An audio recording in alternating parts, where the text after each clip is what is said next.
Hello, good evening, and a very warm welcome to Rangers Radio.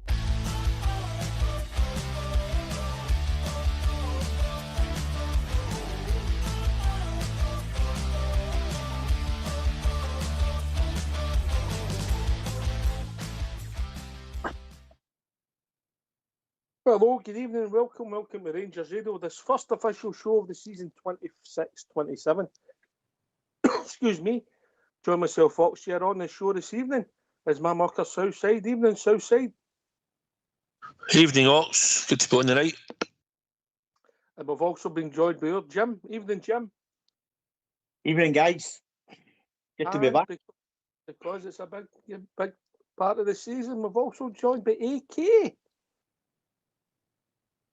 Good evening, Oxshire, the rest of the panel, the techie team and everybody that's listening. And in the young boys gate, young Robert. Evening, Ox. Evening, guys. Yes. And of course, the one and only Bridge man is with us. Evening, Bridge. Oh, guess what, boys? Some things never change. Brilliant. Brilliant. Oh, see, that course worked well over the summer, eh? Right, okay. What we're going to talk about tonight, we're going to concentrate more on what's happening last 24 hours at the club. We've not been on. We'll look at the game yesterday, the highs and lows, where we all think, and it might be different positions, where we think we need improved, where we think we need bodies in. Wrong rumours that two players have been before Friday. What positions we're hoping for, and where do you think we are? Right, okay. So what we'll do first of all is we think now it's a good idea. We're going to get the phone lines opened right away so people can join us for the start. Any objections to that, boys? Stop. Good idea. Get them in. Yes. Yep, get them in. So let's hear from you. Why don't you give us a call on 0141 356 1972? It's your show, it's your platform. Let's hear from you.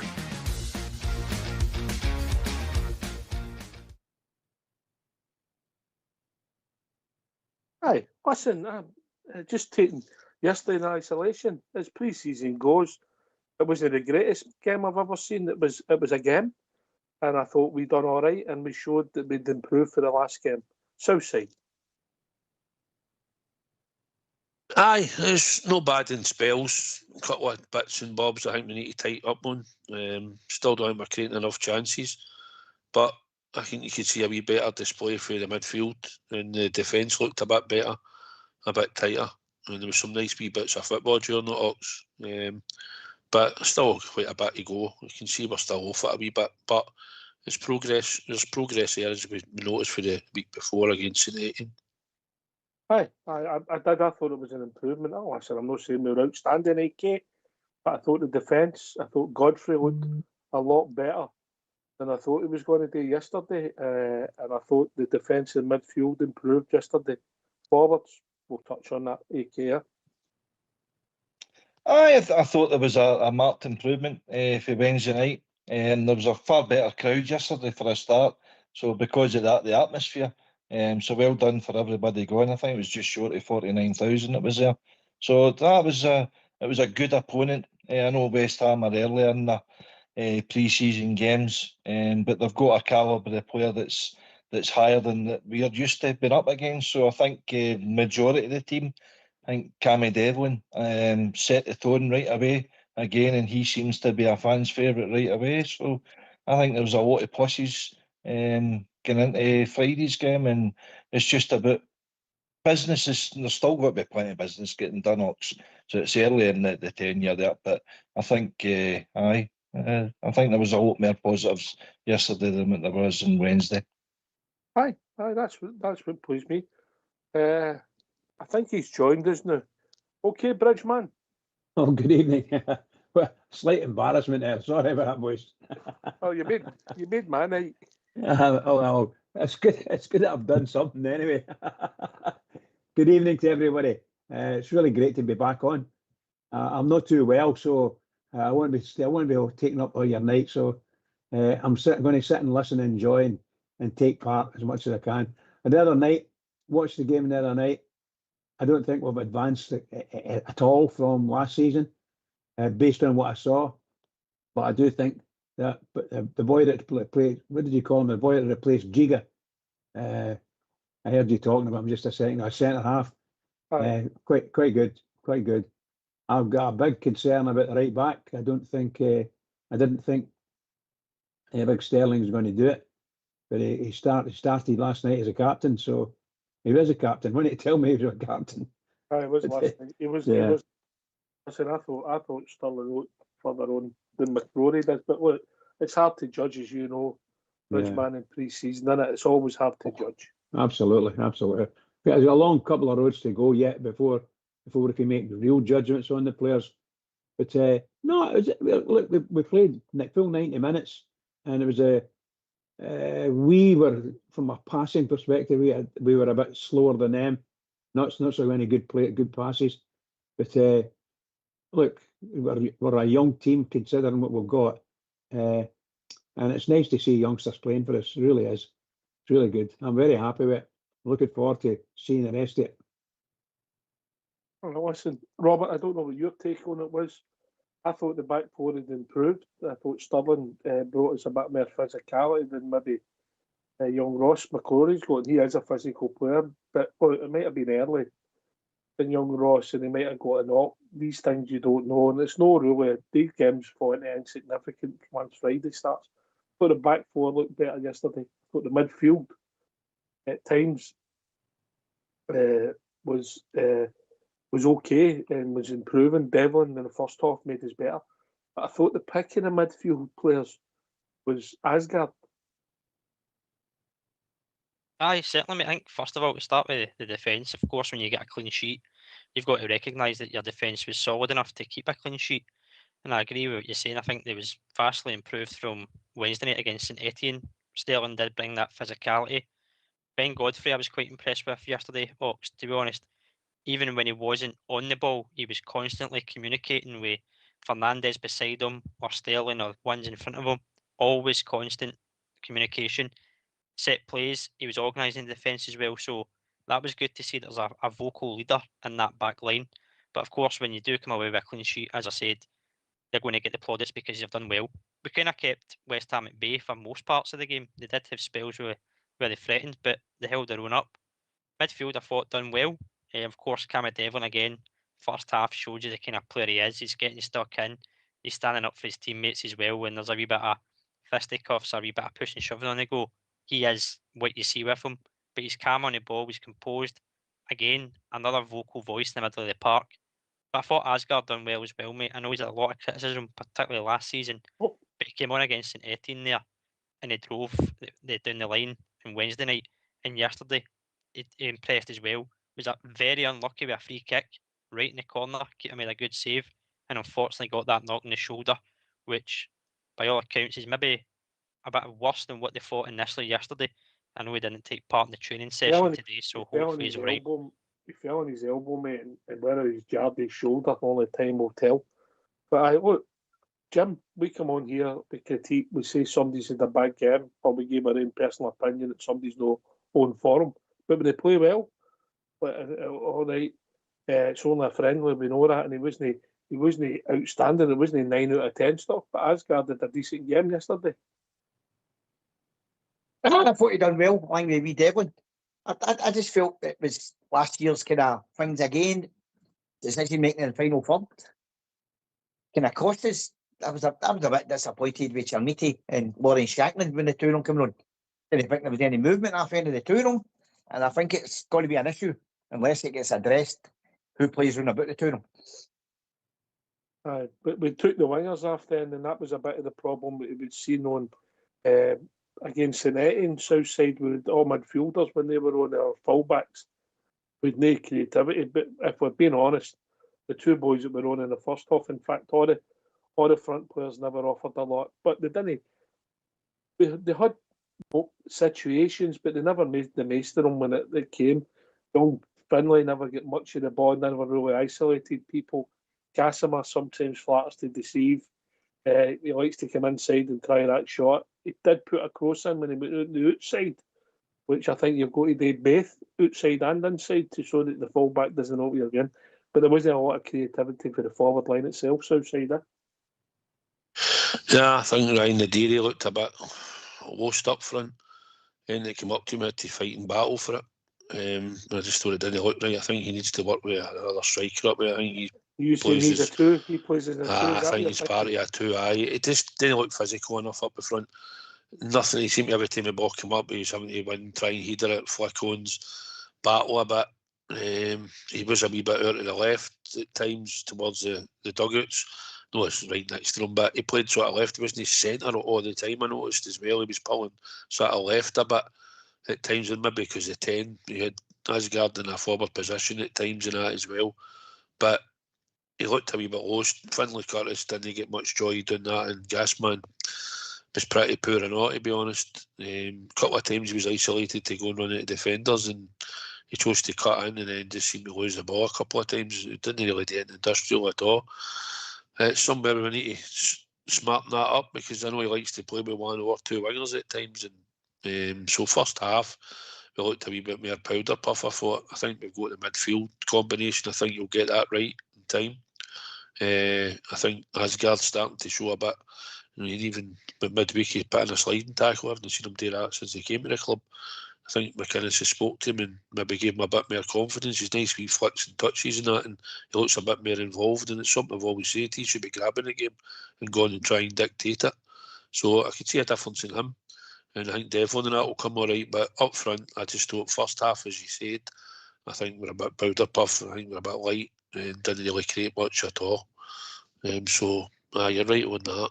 Just before that, can I just say hello to everybody in the YouTube feed, because there's a lot of them on it. A lot of the regulars are walking back on tonight to support us and follow the show. So I'd like to thank them for coming on. If any of them out there in the YouTube feed wants to actually, since Raphael said hello to me, I'll get him. Rab, come on the show, come on phone the show up and come on and have a chat with the troops, and we'll hear what you've got to say, since you're worried about us not scoring enough goals.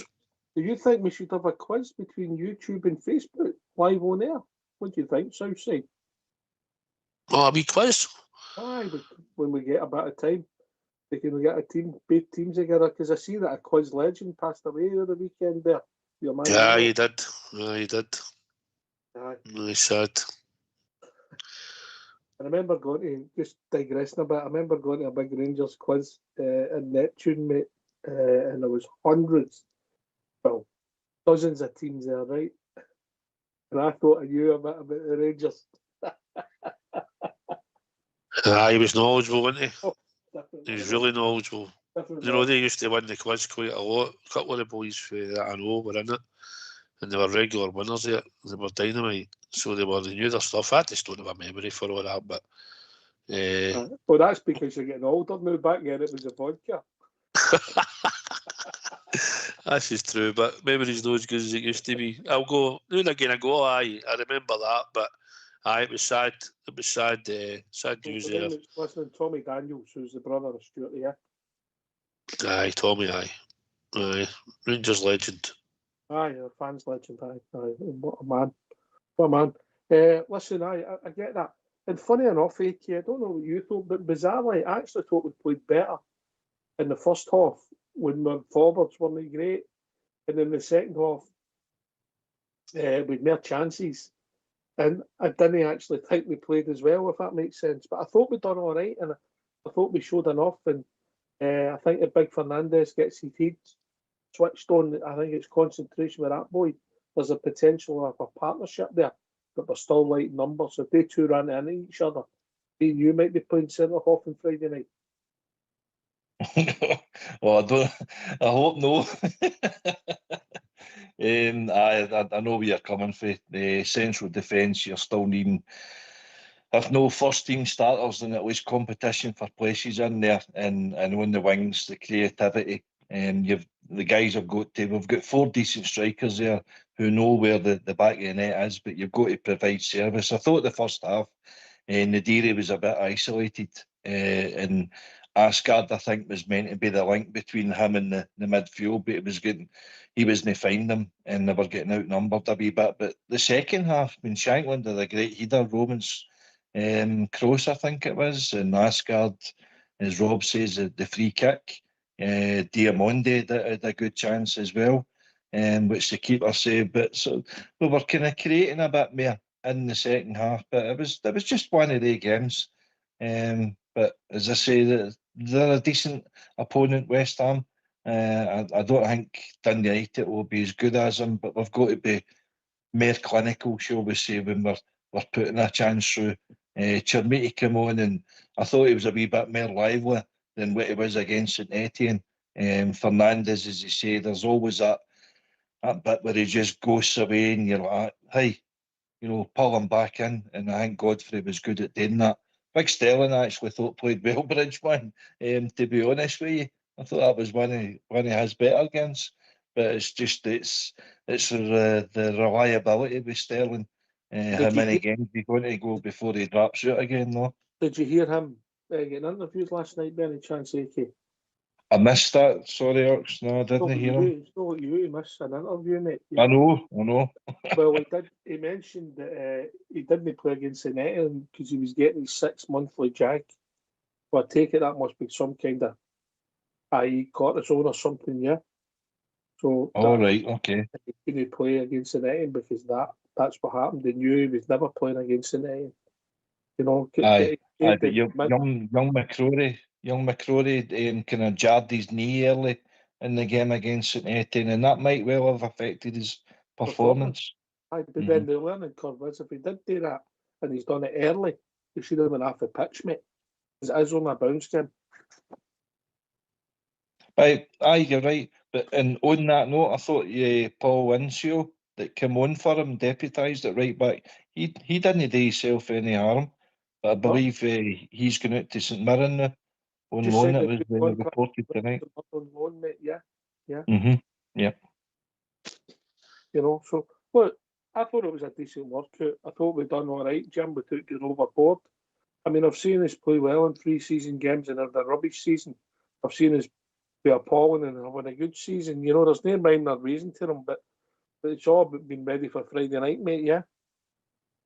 Aye. I felt Kazama lasted longer than I thought he was because I felt McInnes, if he had a bit of rope or a big king man, he was going to hook him off very early doors yesterday. He wasn't too happy with him because he sent out, what's his name? The boy, the other winger. He sent him out to get warmed up very, very early yesterday. Ant-Man, aye. But I'll tell you another thing I thought was pretty refreshing that he decided to change his tactics at half time. Where we've had managers in the past where they've just stuck to the Runcheon thing. There was no plan B. I thought he changed it yesterday to a 3-5-2, which I know you mentioned there about the two guys kind of created a wee bit more. I felt he changed it. It was pretty refreshing. He's not just going to stick to this 4-4-2 or this 4-3-3. Listen, mate, I just think that if you've not got flexibility and you just put a system out and you put the players out in the park and you make substitutions at half time, Robert, what's the point of a manager? No, exactly. That's the job they're there to do, to change the game and get it to go back in your favour if you think you're losing the game or losing control. I don't know how much you read into the change of shape. It looked like a 3-5-2. I don't know if that's something he's going to consider throughout the season or if it was just a case of getting players on the park and getting minutes in the legs and assess them ahead of Friday night. There were still some boys within that squad yesterday that didn't get any action. Cameron didn't play against St Etienne either. Barami came on late on. Connor Barron didn't feature, so he's obviously got an eye on it. I know in his interview yesterday he said he's got a team in mind for Friday, but it was down to players to come in yesterday and give him selection headaches ahead of that game, which is what you want. You want competition, and of course any other signings that come in between now and then, which hopefully, by all accounts, is maybe within 24 48 hours, he was saying yesterday, and win later in the week. But you're right, you've got to change it as you see it as a manager. Whether it's going in your favour or you're not, you've still got to change it. That's what a squad's there to do. If you're seeing players training, mate, and they're not getting minutes, mate, I think it tells you a story, Southsider.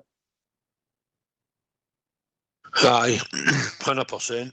I thought he'd have used a lot more of the squad, to be honest.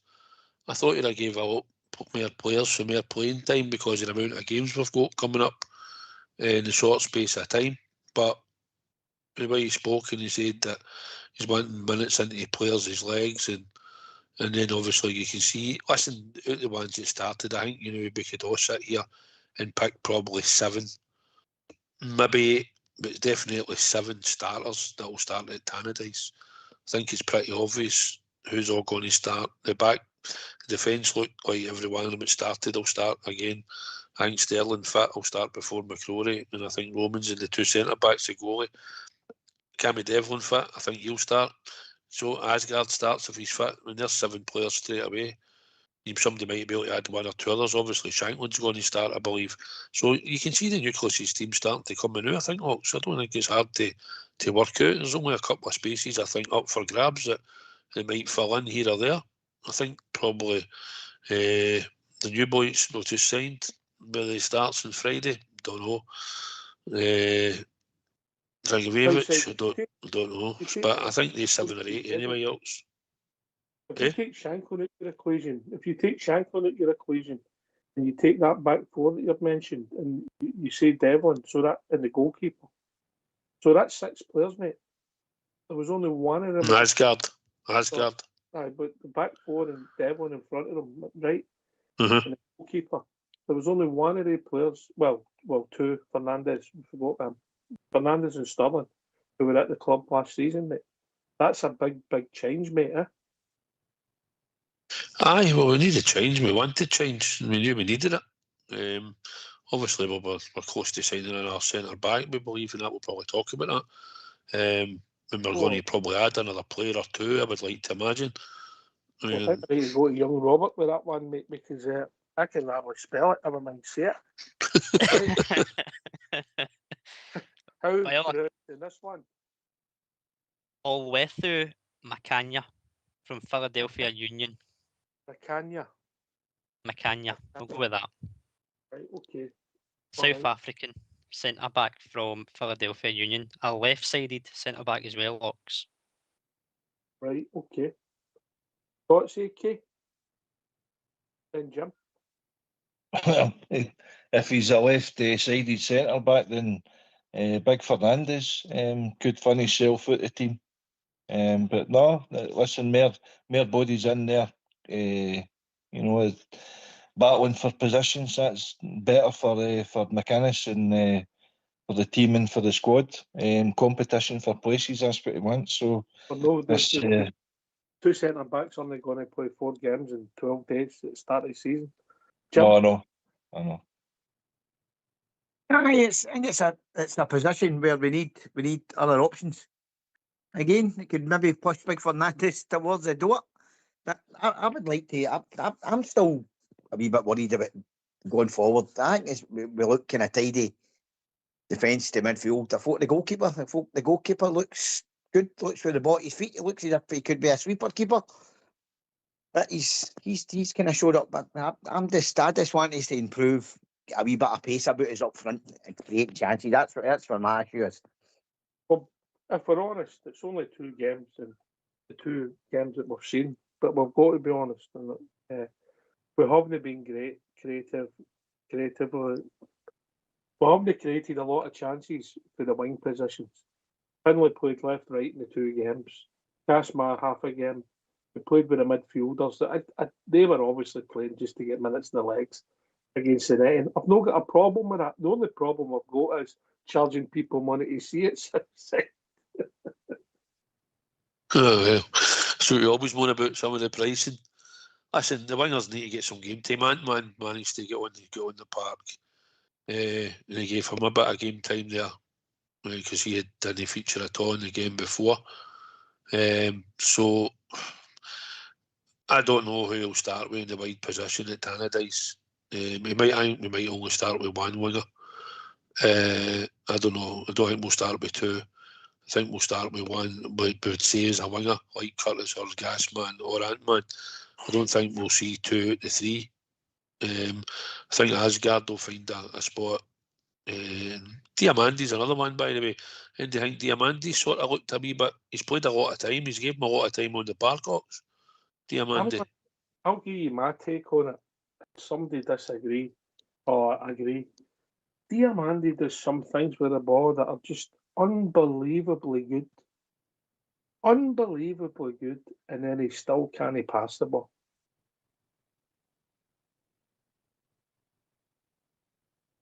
I'm agreeing with you. Sorry. On you go, Jim. Very okay. I'm agreeing with you because that's what I said there about our decision making in the final third, and I felt he's been one the same as he was last year. I think he's been guilty of breaking that ring pass, and I thought he done it yesterday again. I know go into sell into great positions. Then the ring pass was made. Then they broke up. They broke on it again. They never done much against us, but still shouldn't be making the mistakes. And he was guilty of it last year, big time. He does, as I said, I'm seeing you what I see.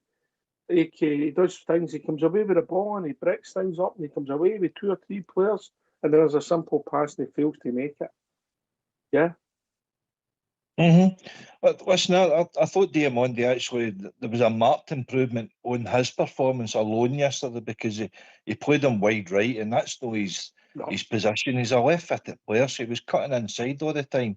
And you've not got to have any bobbing by, you know. You'd McCrory there, and he's a completely different player. So you've got to have a right-footed player for me. If that's true, if it's Sterling or if it's McCrory, you've got to have a right-footed player on that wing to geese her with. I don't know if you can cast your mind back to the first half yesterday. There was an opportunity where with a loose ball just in our half, their keeper must have been about 40 yards out his goal, and everybody's going, shoot. McInnes is asking you for a game changer. I thought that was an opportunity for, because he did have a look and then he went, nah, I'll keep the ball. I don't have a go. Diamandi. Aye, yeah. I never done that. Sorry? I tell you why I never done that. Why? He can't kick it 40 yards, mate. It might well be. It might well. I just thought it was an opportunity. Can you remember it at all? If you watch, I did, but if you watch his game, mate, he's not a guy that gets the ball in the middle of the park and spreads it wide, long diagonal balls. He can't strike. He's no good at striking the ball. It's one of the things he lacks in his game, which is unbelievable when we're talking about a professional international football player. But if you watch him, that's the reality of watching him. I don't know if you see it different, Robert. No, I mean it's a fair assessment as well. He does agree with what you're saying. He does some terrific stuff on the ball. We done a great wee turn yesterday, but there was again a moment where it was almost a breakaway, and the ball was in behind, and he just never put the right power on it. And then at times as well, it's the basics. I think I said this on Friday night. There's still some players that, as much as we can come on and critique performances game by game, it's the basic stuff that we keep kind of looking at more for some of these players. And Diamandi falls into that trap. He's got the potential there to dictate play in midfield. He's got it in abundance. He's got the energy. He's just not got that final ball. He's not the creative spark that I think we're still lacking and we need. But he can show up at things.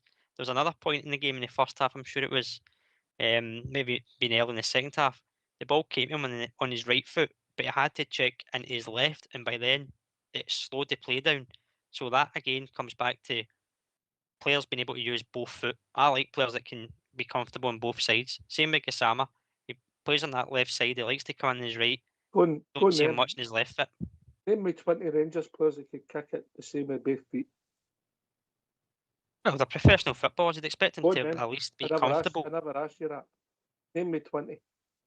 20 players that can use both feet. Never said that. Can use it the same with both feet.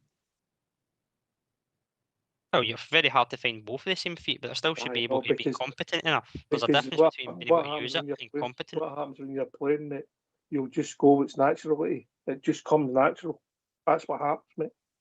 It's true, mate. You would think that people would work on your left foot if you're right footed, but it doesn't work. It's not that simple. It doesn't happen because your brain kicks in. It might be easy for you without a brain, but for us, mostly it's south side. So I say Hadji and 19 others. Bad, no bad. No, not a bad shout, mate. Yeah. But it's sad that some players can't use both their feet, to True, be but honest. it's true. It's pretty poor, but it is the way it is, and it just so happens that we've got players will be like that. Diamandi, I think, showed a lot of energy. I don't believe wide right, as we spoke No. about, is probably behind me, but he's getting minutes, and McInnes is leaving them on the park a lot longer than other players before taking them off. Don't even know if he took off yesterday. I can't even remember. I think he might have near the end. I'm not sure, but he's certainly getting the minutes, which surprises me because I actually thought he might be a player that might try and shift. Listen, he would need to be contributing with goals. He's a player that can break up the play. If you get Cammy Devlin in there, it'll break up the play. Dan Neil, although he played a nice pass through to Majovski last week against St Etienne, he's maybe breaks up the play as well. And by all accounts, the new boy for Partizan, he's another one that they're saying is a number 6 and breaks up play. But so we need to find a football player in there. And I know Asgard's the one that we're probably pinning our hopes on now because he's the one that sort of showed a wee bit more spark for what he had showed last season. He's got great ability, Asgard. You can see he's got great ability.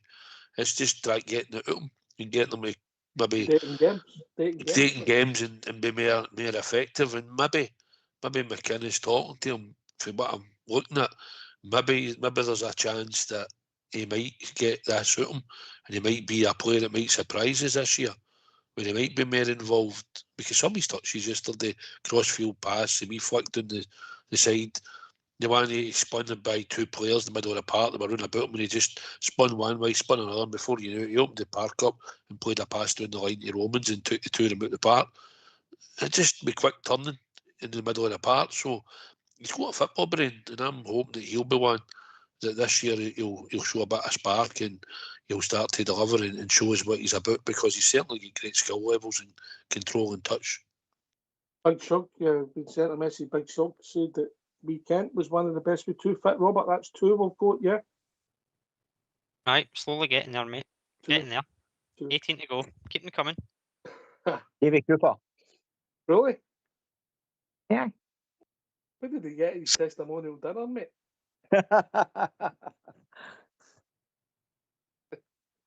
Mark Walters. No bad shout. Mark Walters. He go both ways, couldn't he? Loudrup, no? I would say Loudrup was where favoured one fit. But just my opinion, you know. I'm shutting up, man. But I'll be honest with you, I would get rid of these 2 fitted players to have Cooper and Loudrup in my team. AK. Oh, it's not bad too. Aye, I can see where Rob's coming from. I mean, Bobby Charlton used to work on his kind of weaker fit, and you didn't know what kind of fit. It's just not the in thing these days. But the guys are getting paid tens of thousands of pounds a week, and they can't kick their left foot or right foot. You know. It sounds mental. I don't disagree with the sentiment, mate. I know. I also think that people, when they're playing football, it's what come natural, and if it doesn't come natural, that split second, that's what happens in a game of football. You know, unless it comes natural, no strike your ball. You know, but look, Diamandi, going back to him, I get it. I get what people are saying. He's got talent. Asgard, we've never ever questioned Asgard's ability on the show. What we've questioned maybe how hard he works and his attitude. You know, his ability. You've seen what he's done. Diamandi, we just talked about tonight. He comes out with the ball. He's doing the deck. He spirals in. He comes out with it. There's 3 guys left scoring. Yeah, we've all watched it, and you go, how does he do that? And then he gets to the edge of the box, and there's a pass, and he doesn't make the pass, and everybody runs forward, and he misplaces the pass to them with defending. You know, so we've all watched it, Jim, haven't we? Right. Decision making. The big thing for our team. I think it would improve it big time if we could get it spot on with it. Imagine that everybody was saying the same. Right, okay. Let's hear from you. Why don't you give us a call on 0141 356 1972? It's your show, it's your platform. Let's hear from you.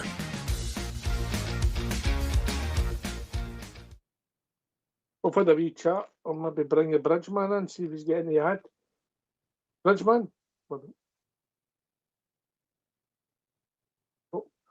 Robert, the I can question... hear you, Oxley, can you hear me? What do we need, Bridge? What do we need in your opinion? Well, I thought you mentioned Diamondi quite a lot there. Diamondi's he's got skills running about him, but he doesn't. To me, he doesn't have any follow on. You know, he can do these crazy moves and falling his bum. It looks as if he's falling, but he's not, and he drags the ball back, and away he goes. And a quick turner, do the dance on top of the ball, which is always wonderful to see. But his next pass is a killer for us, because it invariably ends up at the opposition. And we saw that a couple of times last night. I think the centre half pairing we've got there is quite a good pairing.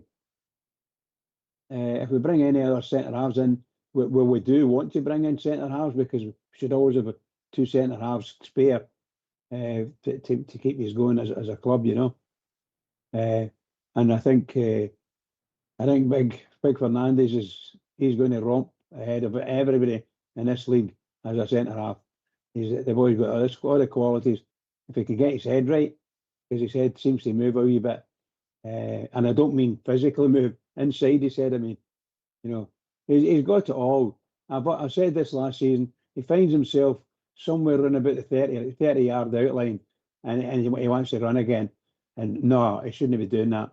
Absolutely no way should he be up there, because he hasn't got the pace and the guile to get back and correct things. But other than that, I think, look, but saw a whole squad of boys that's come in.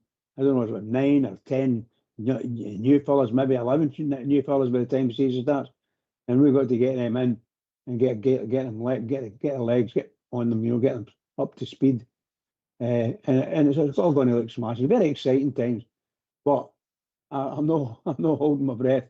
A couple of the things that everybody said, I agree 100%.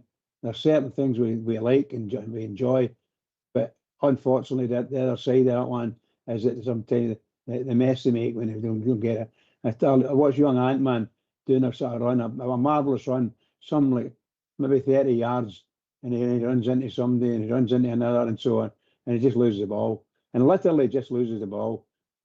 Nobody's kicked him, nobody's done anything. He just loses the ball, and we I'm afraid we've got a lot of players in our team in midfield that do that. They just lose the ball, and that's because they're not at the game at that point in time when they got it. Maybe exhaustion in the head. I don't know. That's all I've got to say about it. Aye. The question we'll ask the listeners before it: what do we need then? What do we need in your opinion? Yeah, because that's what we're saying. You know, Southside, you gave us the basis of what you think. Pretty much 2/3 of the team will be. Yeah, you've got the goalkeeper, and we'll come on to him next. The goalkeeper. So you get the goalkeeper. What you think the back four will be? Roman, Sterling, Fernandes, and Big Ben. You were done there, Big Ben, right? And then Devlin and Asgard if he's fit start for the weekend. So there you go. That's 7. And I would say that you'd maybe it's Shank or Dortch, I've got it depends how he plays, but we'll play up front. There you go. It's all the competition outside is coming, if you like, 3-4 positions, wide left, wide right. That's what we're talking about. Aye, I think Shanklin's a starter. I don't. You've got to play him. He's the only guy that's a natural finisher in our team. But we wrote him in this season, so there's no danger he's not starting against Dundee United. He's the guy I hang my hat on. If you're looking at the strike force now, Shanklin will either maybe play shorter, and he depends on how he plays it. If he plays a 3-5-2, I think when we're talking, and Fernandes, he's another one that's two-footed, but he's predominantly right-footed if you watch Fernandes, although he plays on the left. But should the centre half come in, and Fernandes and Godfrey could be your 3 at the back, that'll allow you to play your 5 in midfield, and you maybe not play with 2 wingers, you might play with 1. But for me up front, Shanklin starts all day long. He's got to start. He's a penalty box striker. He scores with instinct. He can score left foot, right foot. He's proved it. It's why we wanted him at the club, because he's a natural goal scorer. Trimity does score, but he's not the natural striker like Shanklin. So for me, I think it's a cert that Shankland starts against Dundee United. There's no question he can. So then that gets us up to 8, probably Chermity, I know. So I think the squad's sort of developed now. He might chop and change the odd midfielder here and there, but I think up front, Shankland's going to be mostly a starter in my eyes. Ox, he's got to be service him properly, give him the right sort of service. He'll score plenty of goals. He's guaranteed to score goals for us. And that's the problem we've got, AK, innit? You know, it's who's supplying the ammunition for anybody, innit? Aye, The the same service. problem with Ukraine have got. Yeah. Aye. Aye, supply and demand. No, you're right. We've got an influx of players there that are they're all similar in style and stature, and but we Cammy Devlin, I think he's got to start now. Just with his impact, even so early in his tenure, it's him that's setting the tempo for the entire team. He changed the course of the game on Wednesday, and I thought after he went off at half time yesterday, we missed him in that midfield because he was the one that was driving everybody and driving the tempo of the team, and the crowd were with him. So I think he's vital in that. Whether it lasts for the 90 minutes or whatever, and the referees will see whether he's going to be lasting 90 minutes. But I don't know if there's any chance you might see Dragojevic come straight into the team or not. I believe he trained today, Rob. So right? You know something? I hope no, Jim, if that makes sense. I hope no. Mm-hmm. Considering he's just walked in the building the day, or maybe training the day, he's had all his move, all that. And then best, I think he should be on the bench, and that's only because you've got 24 substitutes now. If you only have 2, give the boy a bit of time, let him get it right. Jim? Sorry, I thought you were talking to the main runner. Aye, let the guy settle. On the bench. Robert, On the bench. thoughts? I think, again, Dragojevic is probably going to be on the bench just because he is, as you said, little kind of training time in the door. I agree that Devlin, the impact he's made, it's kind of a game that you'd probably expect him to be in, if I'm being honest, Ox, as well. I don't know if Dan Neil gets in as well. I don't know if you go the 4-3-3, is it Devlin, Neil and Asgard? But obviously we spoke about Diamondi there.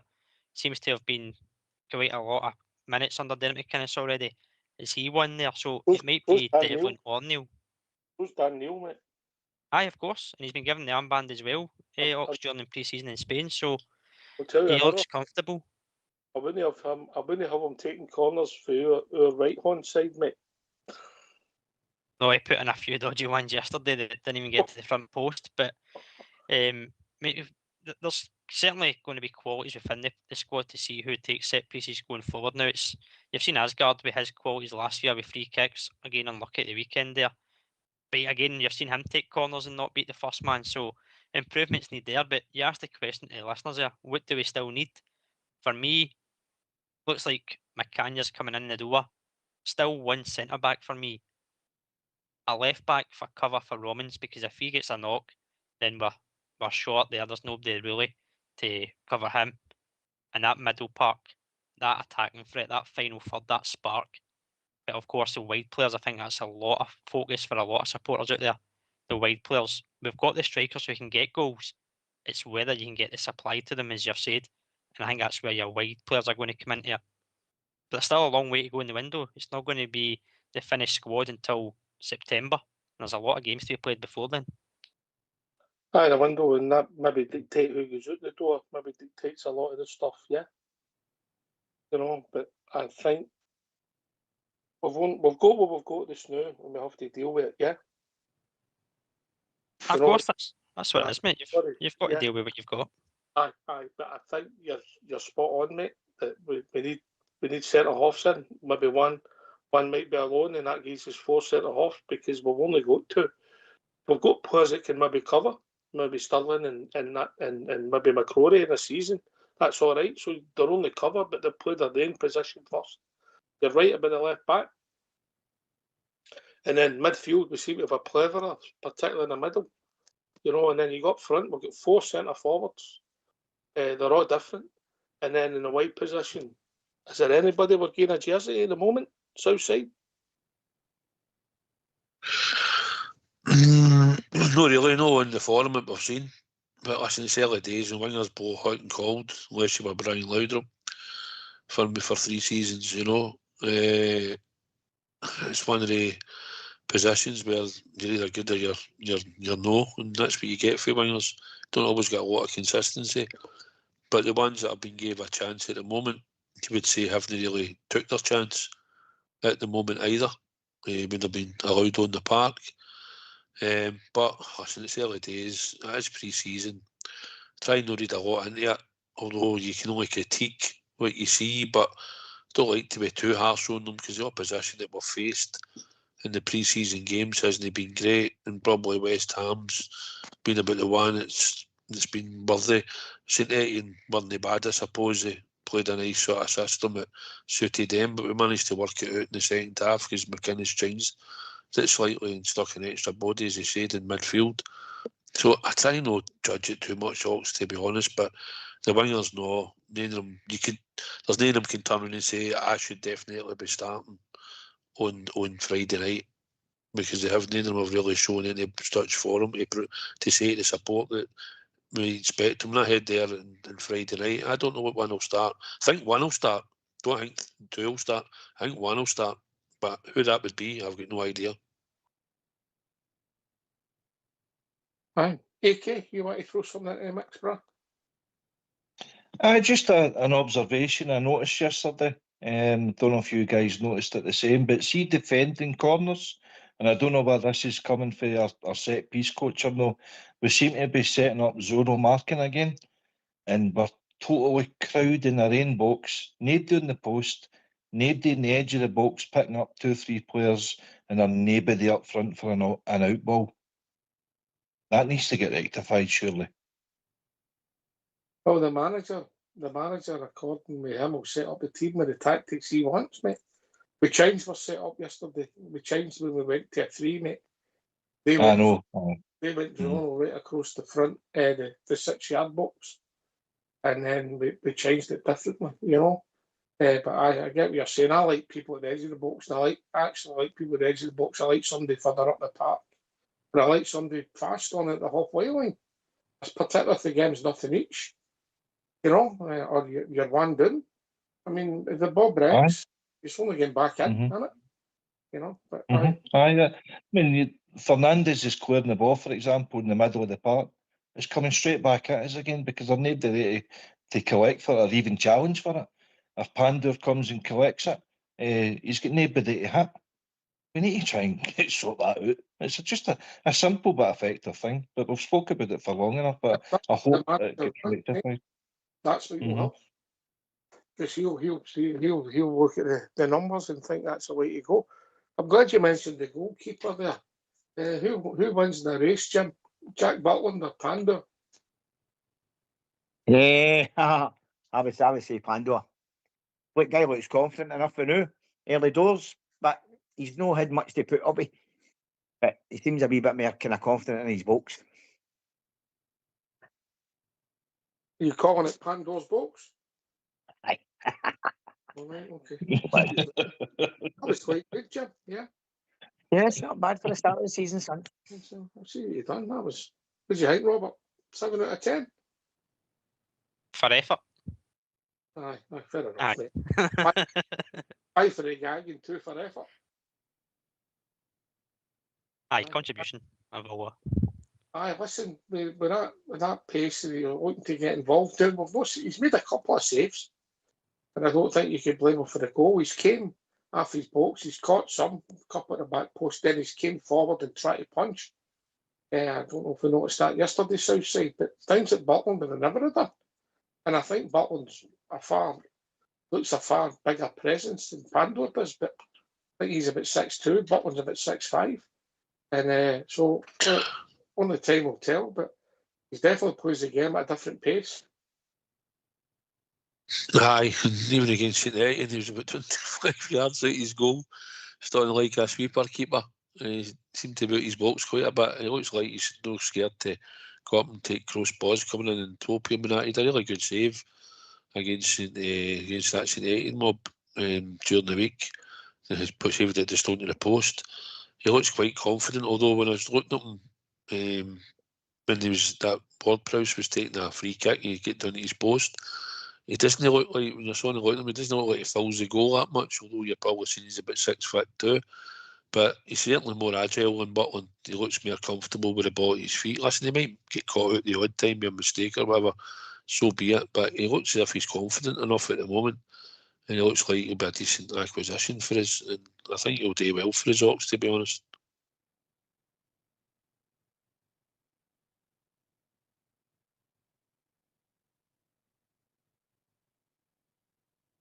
I think he's been pretty good Southside for what I've seen him as well. I'm in agreement with you. His distribution certainly seems a lot better than Butland. It's not high bar that he put out there right enough, but he made a smart save down low to his left for the boy Ward-Prowse. And you're right, Ox. He seems confident enough to come and punch the ball and collect the ball and get things moving quickly. So I think he's an upgrade, even just this early into his tenure. So things look positive there. And by the way, the caller come in. Carry on, AK, finish what you said. No, I was just saying he's looking to move things quickly. You know, if he's throwing the ball out to Romans or he's throwing the ball out to Sterling or even in the middle of the park, if Asgard's coming short and showing for it, he's looking to move the ball quickly to start an attack. Aye, anyway, we've been joined by Josh. Evening, Josh. Good evening, everybody. Hope everybody's okay. Aye, what's on your mind, mate? Just looking forward to the season. I heard he's the two-footed players, Nigel Spackman. Aye, no bad, aye. Alberts, Jorg Alberts. No, I'm not giving you that, mate. How? Very, very little right fit, mate. Oh. All right, then. Oh, anybody? Albert Southside, right fitted. I'm a wee bit of agreement, Josh. I think he was predominantly left. If he'd went for Paul Gascoigne, I'd have said aye, mate. Paul Gascoigne's too obvious, I think, Southside, myself. I was thinking about him because I remember he scored that goal for England. With the 2 feet, he think he'd chipped the ball, or was it Henry? Henry, Oh, and put the ball in the back of the net with the other foot. He was just a one-off Gascoigne, to be honest. Haji's been said. I think Southside said Haji as well. What about Lundstrom? John Lundstrom. I'll be honest with you, some of the time I didn't think John had any feet apart from that goal he scored against Leipzig. I would take the fifth on that one, but I'll tell you what, I'll pass that to AK. He was a big fan. AK. Great shout, Josh. Great shout. Yes, John Lundstrom, two-footed. Thank you, AK. Glad we're getting on. What about Shankland, two-footed. McCoist. Instinct, mate. Instinct. They'll take it. Strikers will take it when they'll swing. They'll use their swinger. But it's different when you've got to go buy somebody and use your rank fit. Yeah. Southside, do you know what I mean? When it comes to your swinging, you have a go, won't you? You got to have a go sometimes, aye. You got to jump on the horse. I say swinger, no swinging. That's a different thing altogether, Mickey. For your topic golf, I think Super Ali maybe gave him both feet. Ronald de Boer's another one. Should use his 2 feet. I know, I went for that. Don't know what Josh thinks, but Ronald de Boer, he was 2-footed. Come on. Aye, but we're talking about a real football player, aren't you? I agree with you. Southside, I'd go with De Boer as well. He was. What about James Tavernier? Our ex-captain. Captain. In a word, no. Jim?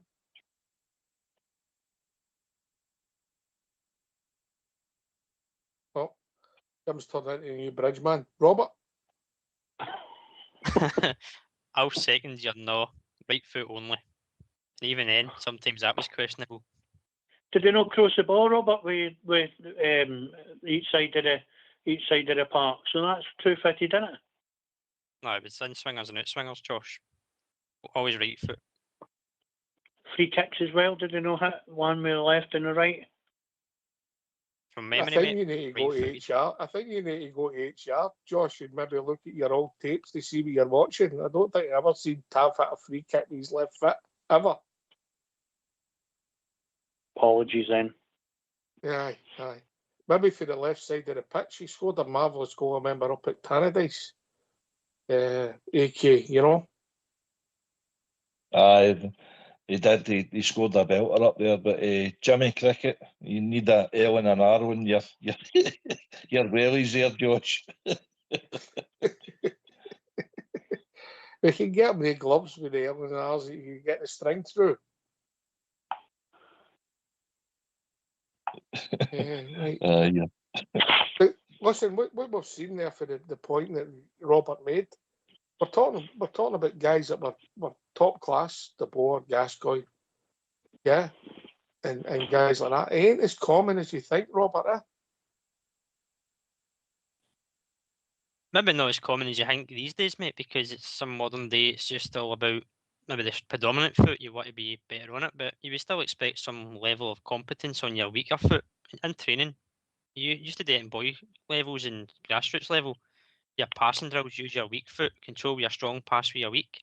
It's a basic thing, and you might not be the strongest at it with your weak foot. I'm not saying everybody should be 10 out of 10 attributes on both feet, but at least if it's on there, have a go and swing it in, pass it. Competent enough just to get the ball away. You never know if it might create a chance. Just simple things like that, mate. Small, fine details, but maybe not as common these days.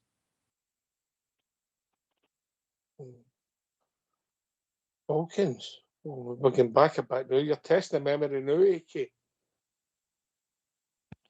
I'm just trying to think of class acts that he didn't matter what fit or felt they could just one look of at. them's left footed and one of them's right footed, mate. Yeah. Michael Moles. Michael Moles. Oh, aye. Don't know. He was that busy pirouetting. I never really noticed what foot he kicked away. He had the best turn we ever seen, man. That was just something else, wasn't it? He didn't need to kick it with 2 feet. That turn was unbelievable. Aye. You know? Sheriff. I think Moles, I thought Moles probably be a bit too fitted, you know. Southside. Barry Ferguson. He could kick it left, but he was right footed. He was predominantly right footed, but he could use his left better than some other players. I mean, Big Fernandez at the back is predominantly right footed, but he plays on the left hand side of your defence. But if you actually watch him in games, he kicks the ball more in a game with his right foot than he does his left foot. But 80%, I would think, mate, yeah. I've watched him a few times watching them. He's predominantly right footed for most of the time when he's distributing the pass. We talked about that at the start of last season, if you remember right off air, remember? Aye. We did. Anyway, you brought up a conundrum, young Robert, eh? It's amazing what this show can lead into, mate. This is what happens. You come on here, you say something, and it creates a whole conversation. Unique. Rangers Radio. Where else can you get it? For your comment, we went to Southside swinging. There we go, AK. You never know what it goes to. Hey, what he did in his private life is not there with us. All I can say is it was a good holiday. Golf trip? Yeah. Oh, yeah. I heard about his golf trip. He's bullying older guys now, I'm hearing. Bullying them, I'm hearing. That's my information. Oh, by the way, there's somebody come up in the YouTube feed with one. who is it? Mays came up with one shot at Advaladze. I'll go with that. That was a good player shot. Right, get yourself a mute, lads, because we're going to have a tune.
Why don't you give us a call on 0141 356 1972? It's your show, it's your platform. Let's hear from you.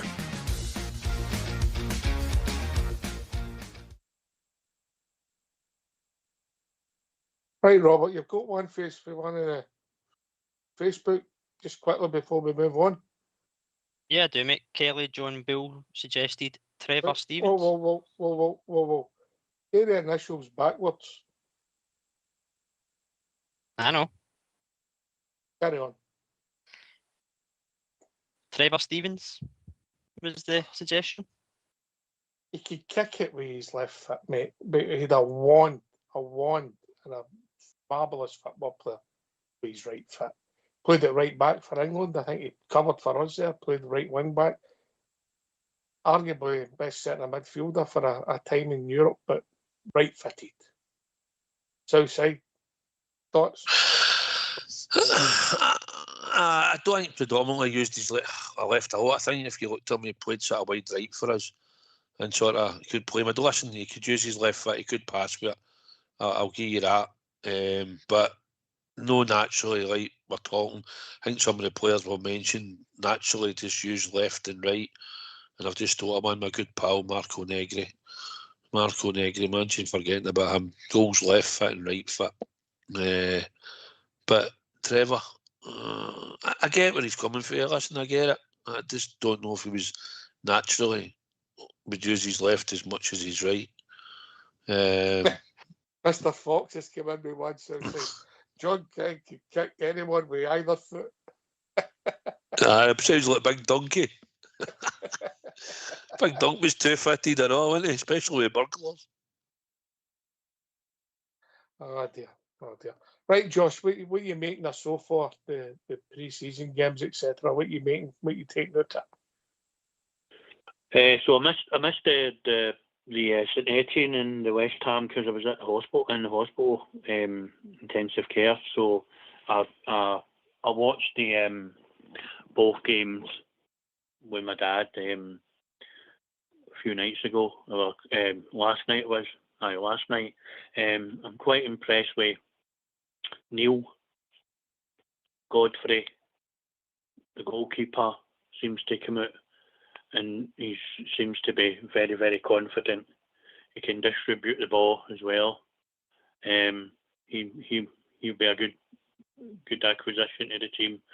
We had to get rid of Butland, I think.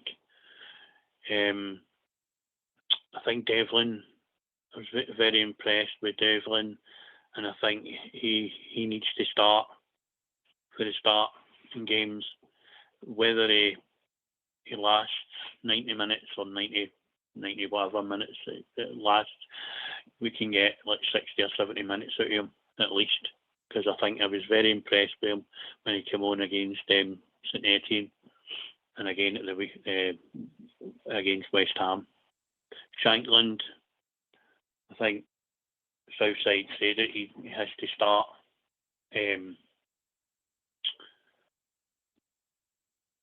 I'm quite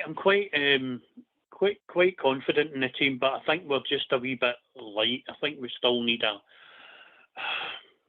Sherney kind of player to create the chances. But that's the only negative I've got, Ox, is going forward. We've not got that player that gets bums off seats and gives Shankland these chances to put them in the back of the net. That's the only thing. We're quite light on the right side and the left side and through the middle, in my opinion. But these pre-season friendlies are just for momentum and fitness. So I'm not really taking anything into it. No. The big kick-offs at Tannadice, as the lads have said, and that's when we'll see. But we need to get off to a good start. We can't be dropping points and having the catch up. We need to day one. Need to put a statement in. We need to put a statement in and get and beat Dundee United. We need to start beating Dundee Uniteds and Dundees and Motherwells, and especially Ibrox as well, because these teams have been coming the last few seasons and it's been party time. There's no fear. We need to put the fear of God into them again and make it a fortress, because it's just been nonsense. All right. Thanks for that. Jim, I think we all agree we need that spark, that creative flair. Aye, I see one of the Rangers things right there saying that they're getting linked with Guy from Braga. Is it Ricardo Horta or some 31-year-old winger? But I see where you're going there, going back to the Friday night is very, very crucial. I felt it's very, very important that the manager highlighted the other day there. We're getting in against these early games in this league, in this league against teams who are already up and running in actual competitive matches. I.e. Dundee United been in the League Cup early doors and all the rest of it. I think it could be a wee bit of a disadvantage for us.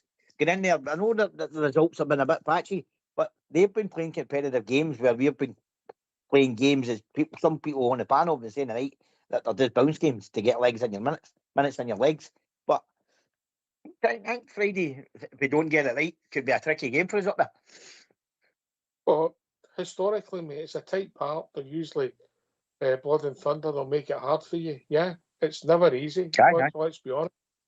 You know, even when we've had good sides, you know, we're not better in some of these tight parts.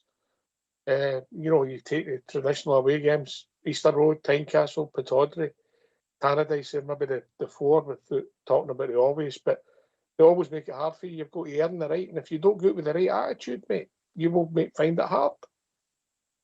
Correct, but that's where we need to get these wide men right, or the two who we're talking about, either Shamiti or Lawrence Shanklin.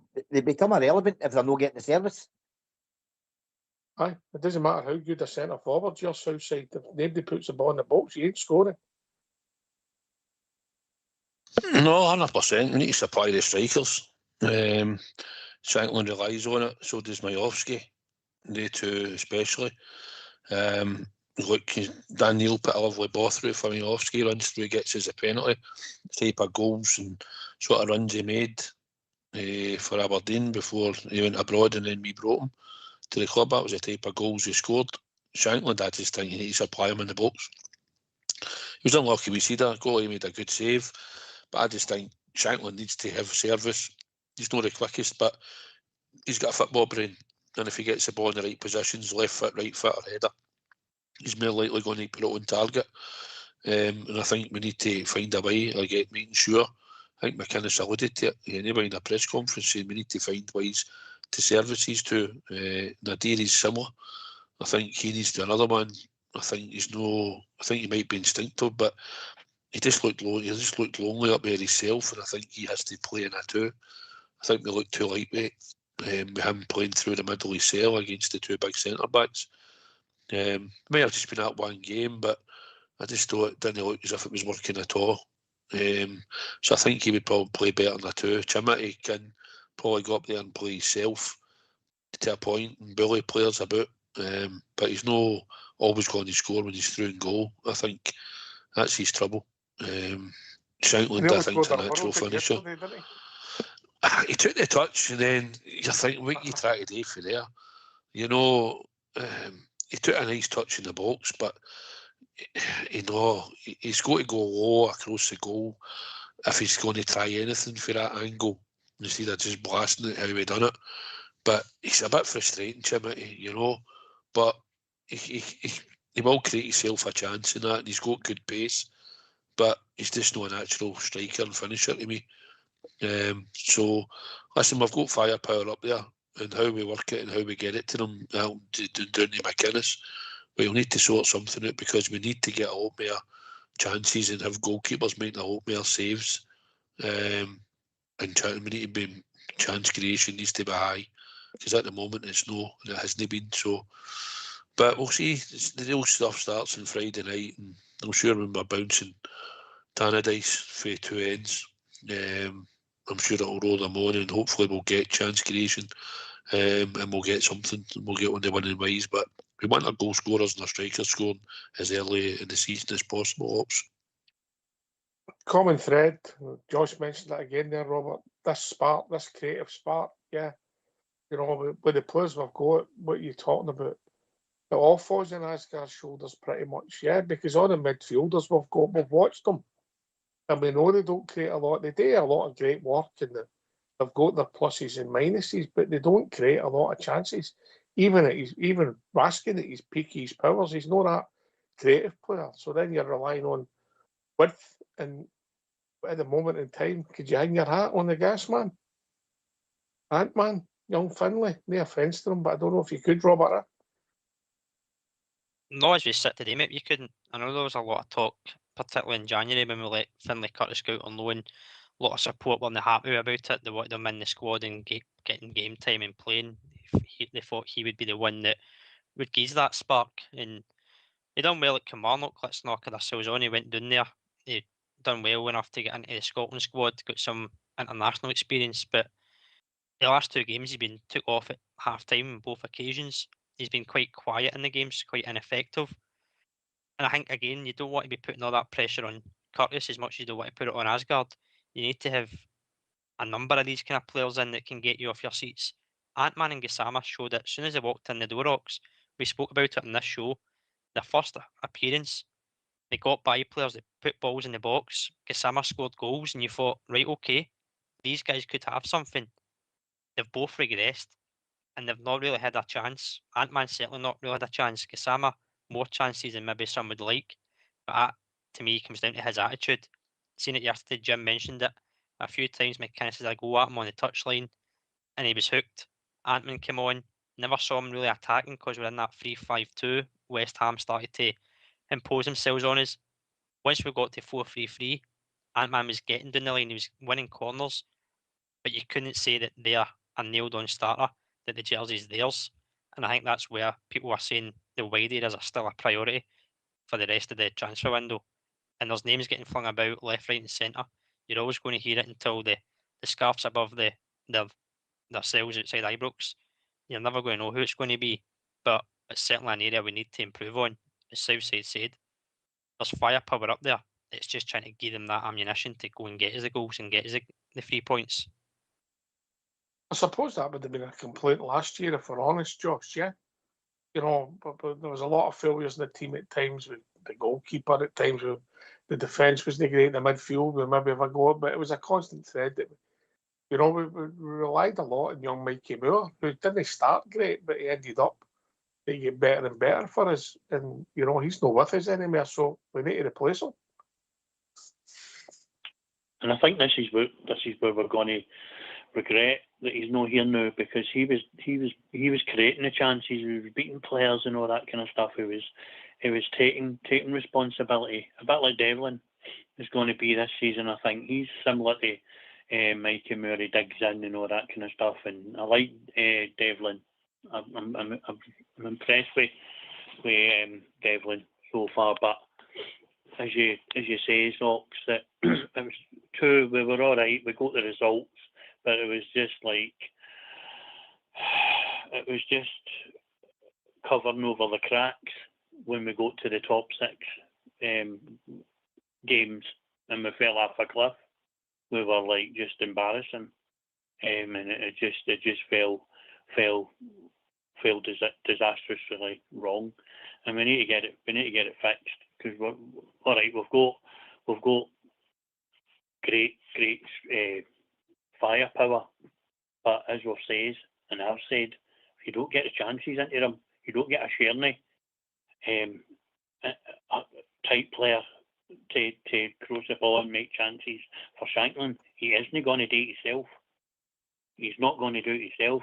And this is that's one of the priorities that we should have got first of all. If you're bringing Shanklin in, you need to get attacking midfielders that is going to attack their defence and give Shanklin to scraps, because he is a penalty box striker, although he scored a few goals outside the box. But that's where we're lacking big time. Is that just behind the strike force, and it is worrying, to be honest. You know what I mean? I think the manager knows that. I've got the feeling the manager knows it. I'm going to ask you a question, Josh. Yeah, I made a statement last week that this new regime, it just feels like a better fit. Now, the proof of the pudding will be in the eating, and you'll be judged on results. Doesn't matter who you are, and Derek will be as well. I don't know why. It's just the feeling I've got. It just seems a better fit, mate. Thoughts? He's a Rangers man, isn't he? Supports Rangers, played for Rangers, part of the 9 in a row. He should have been ways years and years ago, but this is his time now. He talks well. He's always done well. Done well at Kilmarnock, done well at Aberdeen. I think my only criticism at Aberdeen when we were doing it in the bottom leagues, when we get put down to the second and the first division in the Championship, I think he let slip a couple. He could have. I think he should have won a couple of league titles against Celtic when it was day 2 head to head, because he was leading and he was in control at Aberdeen, and he let it slip. But he's way us now, and he's. I think he'll know what he needs. And the biggest plus that I've got with Derek McInnes is that he's experienced and he's managed Kilmarnock. As I've said, he's been at St Johnstone, he's been at Aberdeen and New Hearts, and he'll know what it takes. He'll know what it takes, although they get robbed, Hearts, big time last season for the league. But he'll know what it takes to win the league, and that's the plus for us, Hawks. All right. So I said I've not asked you this question. I made the statement last week. Today I just feel it's a better fit, and that's the slur on a slight on Danny Rowe. Or Russell Martin, but it just feels better. There's a lot of things that Josh has said I can go along with. It probably is the right time now, or some people might look at it as was it the only option we had left. I mean, we weren't sure until Jim Gillespie came out and said basically we went for McInnes and let fucking Danny Roll go. That's what he said. So we went for McInnes because that's what the board see fit. They think he's going to get it right. They've given him the amount of money to go and try and get the type of player that he thinks that we need at the club. So, listen, and similar to Joe, he's been at the club, he knows what it's about, he knows the standards, he knows all that, but it's down to the players, and he has to make sure that the team go out and win and can win. I think he gets a lot of respect. Any ex-player that I've heard talk about him have always been favourable. A lot of players I've spoken about him in the past and said, he's a good manager and he talks well. And if you look at maybe, I'm looking at Asgard now and I'm thinking, you look like slightly a different player. You look like you've got something about you. And maybe McInnes has had a chat with him and installed into him. Manny Fernandez has been out saying that he's had his chats with Derek McInnes and makes him feel a lot better in what he's been saying to him. And he's been telling him his stuff that he needs to make sure he's better at and get better. He's got the experience now, Dale McInnes. Bristol City, he said he had to firefight down there. Going and get rid of the big hitters and the big wages, and then he come back up the road. And he was up against Aberdeen for the resources he had. Maybe they just couldn't get it over the finishing line in certain seasons. I wasn't privy to watch them all the time, but it's what he does for us now. We need a manager to come in. He's probably going to show us a lot of stability, and he just needs to get this winning team. And listen, we've got players there that we know can score goals. Midfield, I think we'll need to have a look at it. So I think we need to get a bit more out the midfield, goal scoring wise, people that can go and contribute. I think we've got players that can tidy things up and break play up, but I think we need to have that player or two where we can turn around and say, well, he should get his 8 to 10 goals a season for midfield. And I don't know, looking at the midfield now, if I could honestly say that. Obviously, Asgard's probably one at the moment. I was going to say he probably just comes into my head that possibly could get that sort of figures, but we've not had a player like that for a long time. Arfield, obviously, before that, I'm struggling. Durante would normally score goals when he was there in the team, but Arfield of late was the one. Albert's obviously contributed, but free kicks and stuff, and scored some no bad goals at times. But we need scoring midfielders. We need them to contribute as well.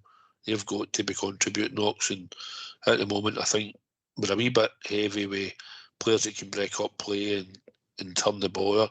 But I think we need another sort of playmaker in the middle of the park, or somebody that can go and contribute. Because I don't think Bizrami will stay part of our plans too long. I think Bizrami's another one that he has got ability. Maybe we could see something out of him. Maybe McInnes could change it, but it's been out a while now, and I think he's one of the ones I think that we might be moving on. Aye. Because it's the first show, we'll let the vocabulary slip by. We're all entitled to make the order and we build up to the season, brother. Did I? I thought I said something. I wasn't sure. He didn't even notice. Aye, Jim Gillespie might have said that, Robert. He might have done. It was picked up there, south side, picked up more out than in. Somebody said, but I'm not sure. All right, I've heard that before. Anyway, last word for your good self, Josh, before we move on, mate. Good to hear from you, and I hope your recovery continues. Thanks very much. I'm getting stronger as the day goes on, but I've had it for over 20 years now, like the cancer up. So I'm in and out of hospital. So I'm used to it. So as long as I'm on and keep my back to the station, which I love, interacting with the guys, then that's fine. So here's hoping that we get the team sorted for Friday night, and we get the 3 points and start off in a good a means to go on. Thanks very much, Ox. Yes. Thanks very much, guys. Here. Cheers. You look after yourself. Cheers, mate. Thanks very much. Cheers. Listen, here's a question for you. The game that was cancelled, the league game that's been cancelled for the European preparation. I've got one problem with it, and I've got another positive with it. if you don't mind, I think AK could come in, first. But my problem with it is the people that's made arrangements, booked hotels, etc., flights and all that. Yeah, and if they're going to do it as soon as the fixtures are announced, because we know when these ties are going to be played. If we're being honest, that's my problem with it. Yeah.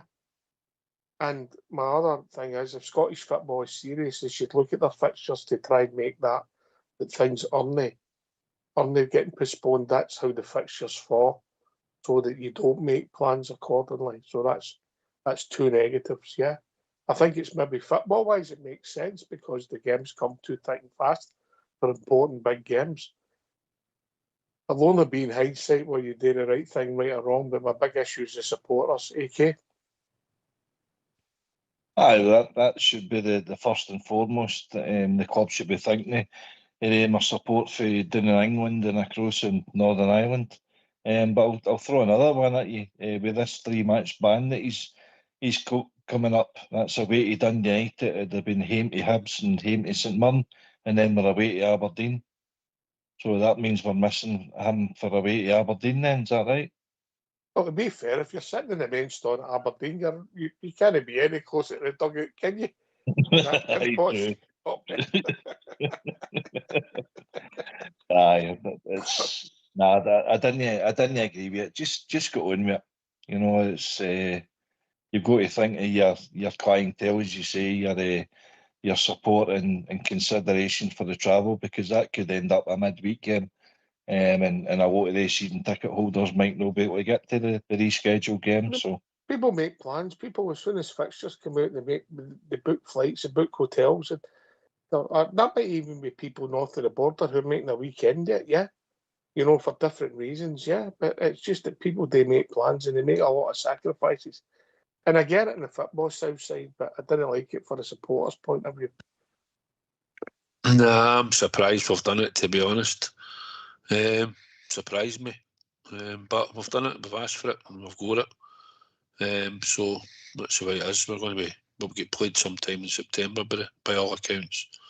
But I wasn't a fan of it when I first heard about it. So aye. And when I asked what I said here, Rabho on YouTube, man, he says, aye, I heard that. He's a grass, that Rabho. That's very word, but aye, listen, I think we should have carried on and played. I really do. I know the fixtures are coming thick and fast, but you want to get into some type of rhythm.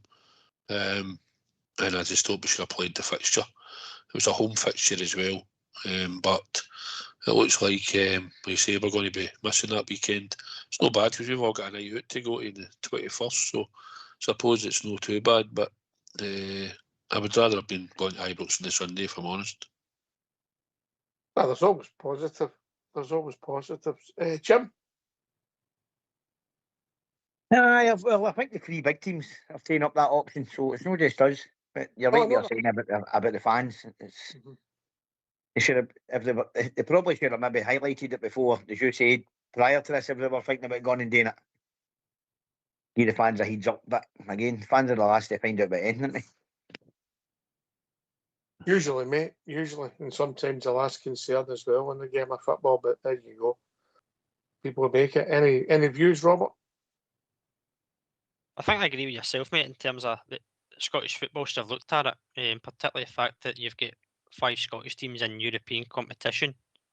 At the moment. Whether they progress or not is a different kettle of fish, but you would plan it as if they were, essentially, and give that a free week, because, like, as Jim said, teams have already cancelled it. All 5 teams involved in Europe have postponed that weekend fixture. So Scottish football top flight is bare bones. It's, again, there's no atmosphere, there's no gloss about it. So nobody's looking forward to or interested in the games that are being played.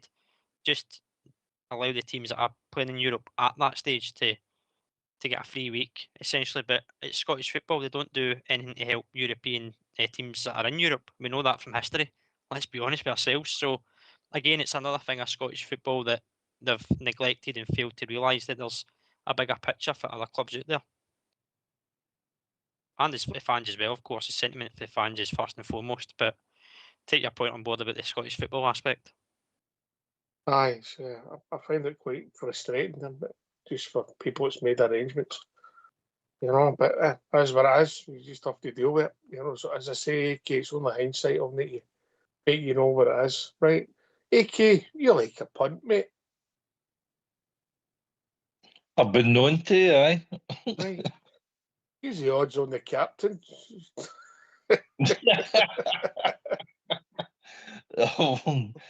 I don't know.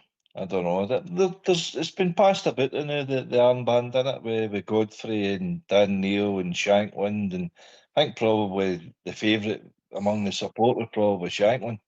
But in my opinion, our captain's not in the building yet. Oh, that's a big, bold statement, Southside, eh? Aye. Oh, you didn't believe the captain's in the building. Well, we need one for Friday night, so we need to be in before then, because somebody will be getting picked. I think the captain's getting picked for this game, and I think it'll be Stein this week, AK. I think he's been asked about it. He sort of hinted about it. And surprised because he said, I know it's a big thing at this club. But the captain's the leader. He's the guy that should be setting the standards, and the guy who's going to be turning up and playing every week, because that's what your captain does. Leads by example. And he said he likes his captain to be sort of a defender. So, I don't know. Shankland, you think, has got a possibility of being his captain, I thought. But I've got a feeling he'll pick a defender, and I think it might be Godfrey. And that's me just off the top of my head. I've not got anything to back it up with, but I think Godfrey will play a lot of games. I think he's brought him in, and I think he could be a possibility. I'll not say definite. I say he'd be a possibility to be considered. And did you hear what he said in Ox about having a leadership group? Aye, I heard that yesterday. I bet you. I was like, no, again, man. Start with that nonsense. Yeah, that worked well in the past. Though. They must do every football club, mate. What do we know? Do you have any thoughts on it? Are you worried about captaincy? Or AK, as long as we win Friday night? we want him on a Friday, but AK said that he's not in the building.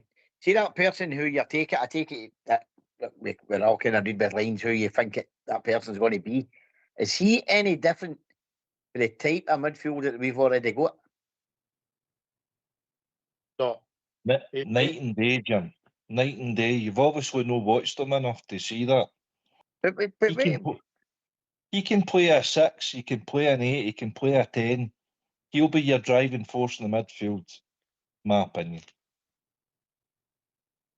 You could be awful disappointed, AK. It's like Christmas, you don't get that present you want. You better watch it. It's not the first time I've disappointed somebody. No, I mean, you could be disappointed. I'm not caring about anybody else. Well, we'll see, but there's another 5 weeks of the transfer window, and I think as soon as Raskin goes, you've got a domino effect there to outs and ins. That's what I think. Maybe. But the problem is, if you do it right at the end of the window, mate, what have you played? What have you played? 15% of the league games? Is that right? Aye. You've probably played 3, 4, 5 games into the season, but it's as soon as you get that done, that's when I think the business, and that's when I think you'll maybe even see your boy Dow coming in as well, Jim, and he's a completely different midfielder. So there you've got goals for midfield after the two of them, but we're still lacking the wingers. I think we can all see that. Finlay Curtis, is he going to be the answer? He's a downgraded Mikey Moore for me. I wouldn't be surprised if Finlay goes out and loan again.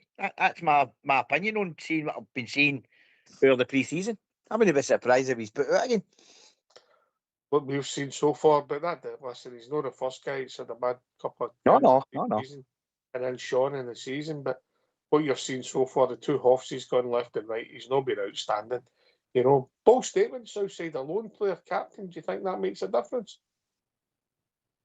He's no chance in. I just seen somebody comment on that. I thought we bought him, no? No. Well, he's no chance in. I'm going with Shankland. Nah.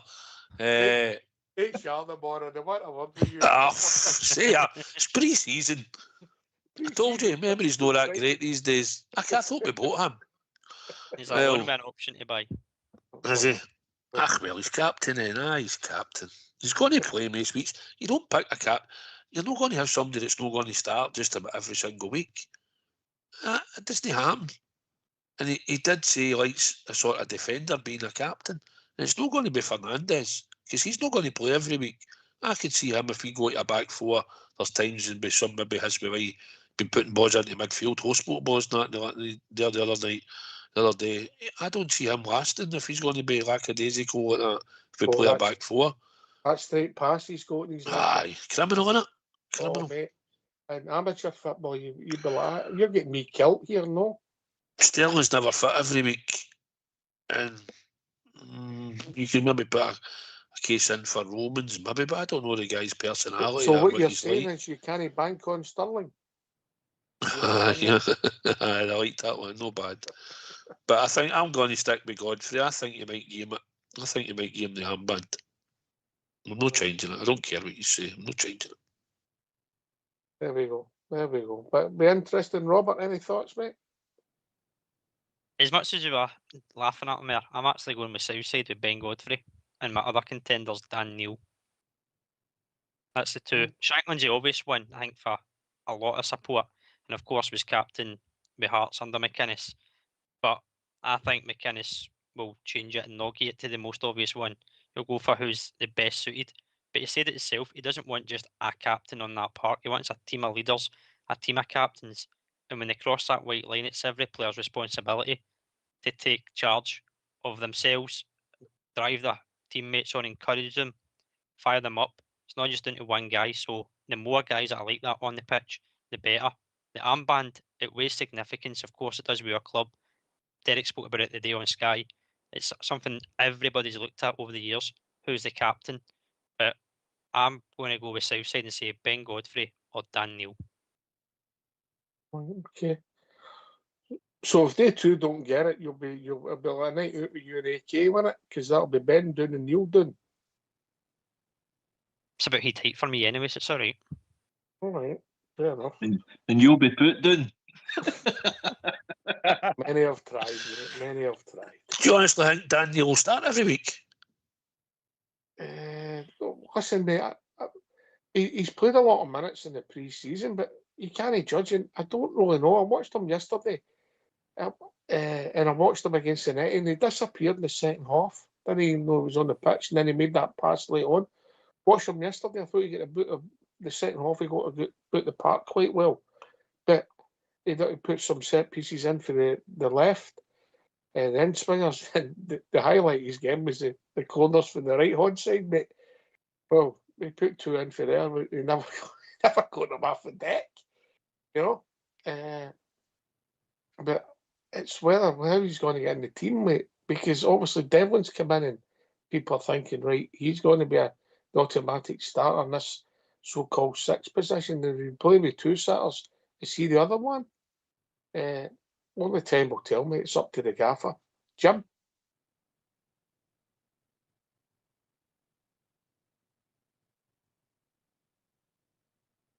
Jim has to go on that course, AK, that we sent Bridgeman on. When's the next available slot?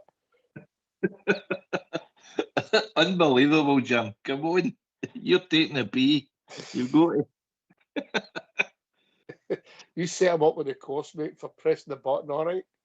Oh man, you've got one thing to do. Sorry. There you go. Sorry, guys. No. Right, can I have my 2 seconds? I don't really understand why we need to be playing with 2 sixes. Certain games, no. I agree with you. Yep. I think it kills us. I thought the other night there, you seen it very clearly with the big guy, Big Chuck. He could have drove on, but just sat in there as that extra 6 when it wasn't needed, when you're playing with 2 centre halves behind you. I really don't understand it at times. I get it, mate. When we're playing, I don't know, when we're playing Dundee at Ibrox, for instance, I get it. AK? No, I agree with you as well, Jim. You've got the majority of the ball possession there. You're over probably 70-75%. You don't need two holding, no unless it's because we're expecting our fullbacks to bomb on and they guys are meant to slot in their position still, so we're still keeping our shape. But we've lost one of the attacking fullbacks with Tavernier.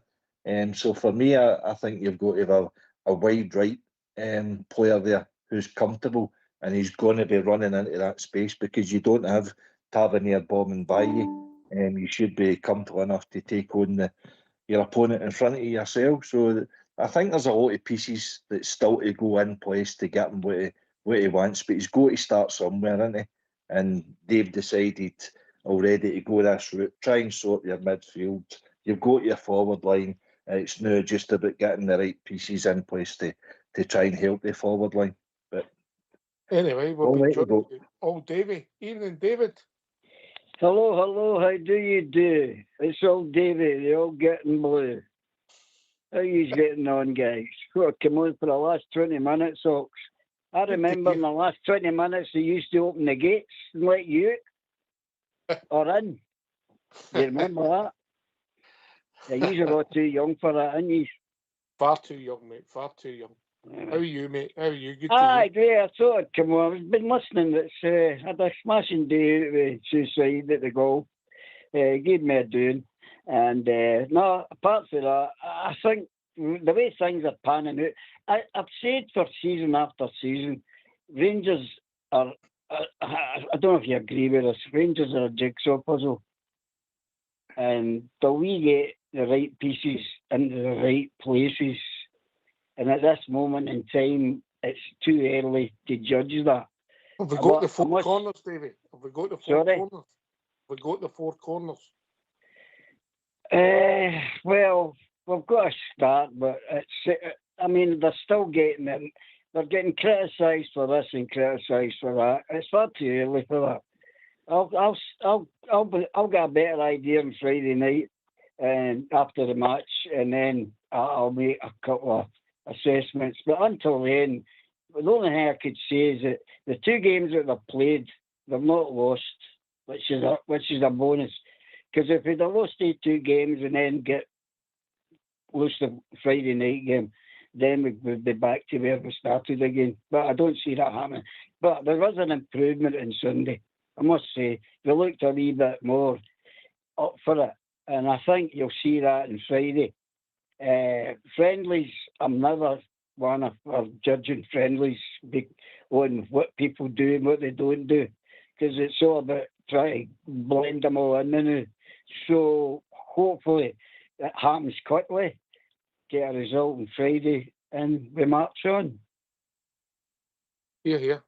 Aye, listen, we get that. We're critiquing what we watch, mate. We know that it's bounce games, to use a turn of phrase, and people maybe playing different positions and maybe playing with different people and all that. It's all about getting fit. And you're right, the business starts on Friday. I'll bring your golf partner in at Southside, and then we'll go to young Robert. How you doing, Aldrin? Great day out, so it was, wasn't it? It was a great day. Sorry I had to rush to the toilet. Don't be telling anybody, like David. Don't worry about him. Don't worry about that. The best buggy driver out there, by the way, I'm telling you. He scuds that buggy about that golf course. 8 p.m. Southside, I need to go to the toilet when it's his round. Aye. Great. Can I just put a wee shout out for what's his name? Or what's that old guy's name? No, I'm only kidding. Bridgeman. I hope Bridgeman's keeping well. He was on earlier on the night, mate. I know he didn't sound up. He sounded up. All the best anyway, Bridge, when you get up to fitness again. Sorry, Suicide, carry on. No, I'll tell you what, he can certainly drive that buggy about the golf course. He's superb. What a driver. No, cracking day as always. That's what happens when you get diarrhea. The thing, I thought what you're saying, pre-season games, they're a bit a miss in it at times. the only ones we really done well at is when Gerrard was there and we went to France and we won that tournament and that. And then we come back and smash the league. But I don't take a lot in the pre-season games. I don't really like home games at Ibrox. I prefer a wee away day trip if I'm going to do an away game, like we did at Birmingham and that was a disaster. But it was a good day out, mate, Ox and that. And it was a good day out. And we certainly gave a light show up down there in Birmingham. But I don't get too hung out about it, Davey. Friday night's when it matters, when we head up to up to Tannadice. And that's when the real show starts, and we've got to be on it. So I'd like to think we will be. I know they've had a few more competitive games than us, but we'll just have to go. We need to start hitting the season running, and the games are going to come thick and fast. We're into Europe straight after that, after the game, and then back to the league business, and then back in Europe again. So, and then we've got a cup tie against St Mirren that we've been flung into. So we just need to get on with it. But listen, I think we've midfield. I think we'll be all right. I think there's one or two look no bad. I heard Robert and that saying about Daniel captain. I don't think Daniel and Devlin will start against Dundee United. I think maybe in the European game away you might see the two of them, but I don't think you'll see the two of them at Tannadice. So I think we'll be more forward thinking because we need to be on the front foot. We need to start creating chances. I think we'll play one wide guy. It'll play wide against Dundee United. I don't think we'll play two wingers. It could be wrong, but I don't see it. I can see he's playing something maybe a 4-4-2 or a 3-5-2, but I think we'll have sort of two up front. I don't see he's playing two wide wingers. And we just need to go for it, Davey. We need to get after a good start. We need to get scoring. Yeah. Shankland will certainly score goals, mate, if we stick the ball in the box for him. And he done it with a Hearts team last season. He managed to score goals. He's not got the pace, but he's got the vision and the right. He's got the right idea. He knows where the goal is. So I look forward to Friday night. I'm sure we'll all be loud and proud up there at Tannadice. We'll be cheering the boys to victory, and hopefully we'll get the 3 points, and then we'll just take it for there. But we've got to get after a winning start, Davey. So I'd like to hope that we do, mate. Spot on, big man, spot on. Robert. Aidan, David, good to hear from you, mate. How you doing, Robert? I'm not bad, mate. You're right in what you're saying, though. Friday night, that's when we really see where we are. I know it's an old cliche to say that yesterday in particular against West Ham was a good test to see where we're at. Well, that's this pre-season work done. That shows you where you're at. But the real stuff does start on Friday night. You'll get a sense of the preferred starting 11 as we stand, and you'll start to see patterns of play, systems, which you've already started to see. But that's just when it comes to fruition on Friday night. And we've spoken about it throughout the show. It's just that final third. It seems to be the trend, again, Oxy, you said the word earlier, the trend of last season, the final third, just that missing piece of quality or spark to create chances. Where if we do create them, the South Side said there, Shankland will can show you can get goals. So it will be a tough test because the first game is always tough, easy, but certainly it will be. AK. Aye, good evening again, Davey. Listen, I think we're a wee bit. I am all right, pal. I think we're a wee bit apprehensive, of course we are, because we want to get after the best start possible. Derek McInnes, he'll want to get after the best start. We've got a few positions of the team where we're not quite happy with, but we've got to find a way. This is it. We've got to be solid at the back line. Limit chances to Dundee United because they will have chances. Midfield, I think we're quite happy with the dig and all that of Devlin, but we need somebody to take a wee bit of responsibility, a ball carrier in the team, and I think that's where the likes of Asgard and that could be that kind of missing link until we get the transfer window closes. But Sonny's right, Southside. If you get the service into the strikers that put the ball in the net, that's where we need. And I'm just wondering who is it out of the games that he's put together already. Who is that strike partnership? Who do you think he's going to start with? Is it Shankland at Chermiti? Is it Nadiri? Majowski, is he merely the impact player? I mean, he's got a wee quandary there, you know. How many minutes has Majowski had in the last 2 games? I know. No money, but he was a game changer against St Etienne for winning the penalty. You know. But if you're building your first team 11, you'd be getting more than 20 minutes in 2 games if they're planning on doing 20. If unless like, so I know it looks like Shankland and Shamai, mate. You think so? I wasn't particularly impressed with they two against St Etienne when they played. Oh no, they've not been impressed with any of them in the games. I know. Yeah, I know. I know. Yeah, So this is the content that we're going to show. aye, in the games, Davey, we're not judging them. We're saying in the games so far. Yeah, I know, but we did judge them. Yeah, well, that's what they're on the park to be. They're there to be judged. At this moment in time, that's difficult to assess. As far as I'm concerned, that's just my opinion. Well, if you played well, Sorry. If you played well in the 2 games last week and you're stinking on Friday night, the 2 games that you played, the bounce games, don't matter, mate. Ah, you're right, you know. Well, correct. So we're just hoping we get it together and we move it and takes pressure off. And that's what we've done in the past. But if you look at it last summer, the pressure we put ourselves under, the 2 draws at the start of the season, all of a sudden, we weren't hardly a week into the season, we were 4 points behind, and it's not a good look, and that's what we're trying to avoid. Robert? It is, you always want to start off well, mate, and of course when you're playing the first game of the season ahead of everybody else, you want to get off to a good start. You set the foundation for yourself first of all, but also the people who will chase you. I'm not going to say the league's going to be won in the first couple of weeks, but a better start. You look at the fixtures, you can certainly give the foundations to say that you're up for the fight, you're up for the challenge, and you set that base level. It's going to certainly be a vast improvement, I'm sure, compared to what it was at the first couple of games last season. But it may not be pretty the first couple of games because things are still working out, teething issues and things. But if you can play poorly but win, then that's a great thing to have. And we didn't do that well enough last season either. So that's something that's already changed. When you look at St Etienne, I know you don't take results as much at friendlies, but if you play not your greatest but still find a way to win, it's an extra thing to have in your locker. Listen, that game's gone now, but it'll be interesting to see what formation he plays, what shape he plays. But I'm looking forward to it, and I think he's conducted himself, the manager, very well. David?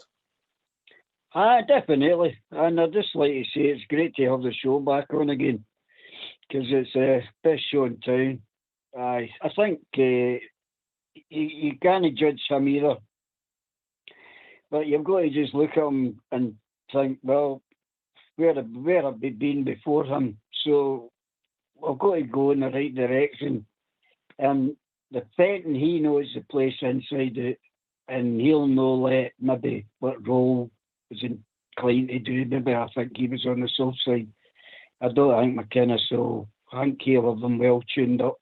But we'll know Friday a better idea where we are. Hopefully, we're heading in the right direction. Yeah. That's where all roads lead to paradise, Jim. I think the way it is now, I think there's more questions than there is answers, lads. That's just what it is. We'll just need to roll with the new anyway. Oh, roll with it.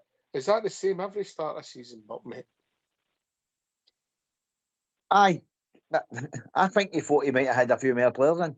And I think we've maybe hung our hat out on this boy, Dollar, whatever his name is. Well, they're saying we did. But he could have been that, he might have been that player who might have been that link between the front two and maybe the key to opening up teams. But again, you never know. The young guy, there's a lot of money to be spending on him. Listen, mate, I have no complaints of the business we've done, mate. I think before we start signing players, we have to maybe get players out the door. Need to get it.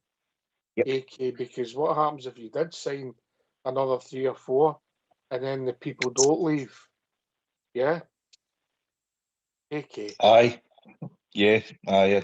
I know exactly what you're saying there, Rox, and you're right. We've said it for how long? and this is a problem. But I mean, the club is, to be honest, they've done well to move on Butland and move on Danilo, but we need other high earners off the wage bracket, if we can. So as I say, that just that trigger, I get that. The impression that once Raskin gets the deal done, then I think you could be talking 3, 4, 5, maybe even 6 players out the door, and another 3 or 4 to come in. Anyway, we're getting near the end of the show. Last word for your good self, David.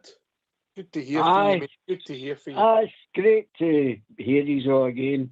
I'd just like to say a few words to the boys on the chat. They think I've been on El Dorado tonight in the vodka, but hate to disappoint you boys, I don't drink. But it's a brilliant show. Looking forward to it. Hopefully there's good times to come, because we've had too many Snyders in the past, and I think everybody deserves to get a good start, good feeling, and come on the teddy bear. So good night, guys. God bless the Jers. Stay safe. I didn't know David didn't drink. I just thought he didn't buy it Southside. Don't laugh at he's a top man. encouraging him. He's a top man. You stop your carry on. I'm sticking up for David. The best caddy driver ever round a golf course. Thanks, Jim. Dear. Last word for your good self, Jim. Great show. Good getting a wee catch up with the boys prior to coming on. Hopefully things materialise and we get a few more callers. We had a few callers in the night, but let's try and get the numbers up. Well said, mate. Well said. Robert. Cheers for me on the night, mate. Good to be on with a few of the guys and good to get some callers in.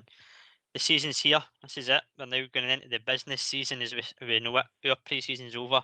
Rangers Radio is back, and Rangers are back on Friday. So let's go. AK.